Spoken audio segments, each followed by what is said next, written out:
Donald Trump has promised the largest deportation in American history. We know he'll start that process on day one, but it's not so easy to deport millions and millions of people all at once. He said he will call up the military and government agencies to help him do this. He's also vowed to build detention camps and invoke the Alien Enemies Act of 1798, which would allow him to expel, kick out alleged cartel members without a court.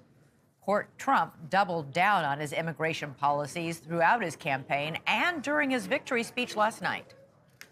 And on day one, we will begin the largest domestic deportation operation in American history. We're going to fix our borders. We're going to fix everything about our country. And we made history for a reason tonight, and the reason is going to be just that. All right, News Nation Southwest correspondent Ali Bradley is live in Arizona and joins us now. Ali, so there'll be a new sheriff in town, so to speak. When do you think we'll start to hear more specifics on how he's going to conduct this roundup and deportation? In the next coming days or weeks, or not until he gets into office?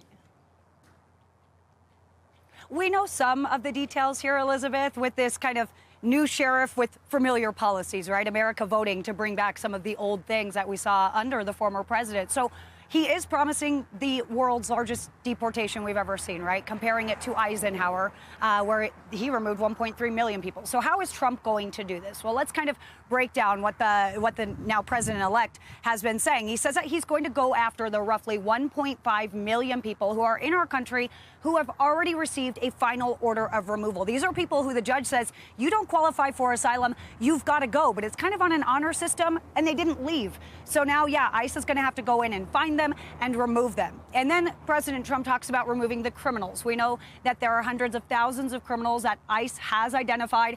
They'll go after those individuals. Now, we also know that the president is on board with removing temporary protective status for some migrants, specifically migrants in Ohio from Haiti. He's saying he will remove that status. We know Senator Vance is also behind the president in kind of getting rid of that due process that these migrants do have that have a court date, because a lot of these individuals got NTAs, right? 2 to 6 years out that they're going to be in court for their asylum proceedings.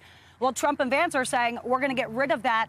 We're going to kind of use executive action to overrun that executive order, that due process, rather. So we can expect to see that happening when it comes to these deportations. Now, Trump says he's also going to lean very heavily on local law enforcement. We just talked to Sheriff Daniels here in Cochise County.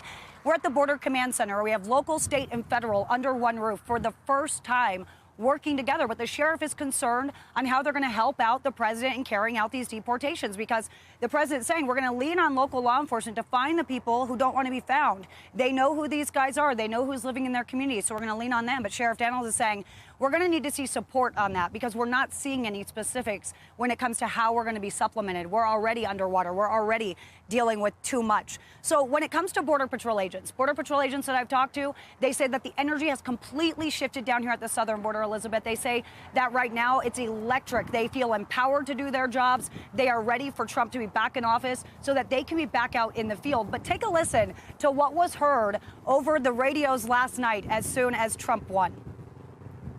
Kamala, you're fired. Get out of here. You're fired.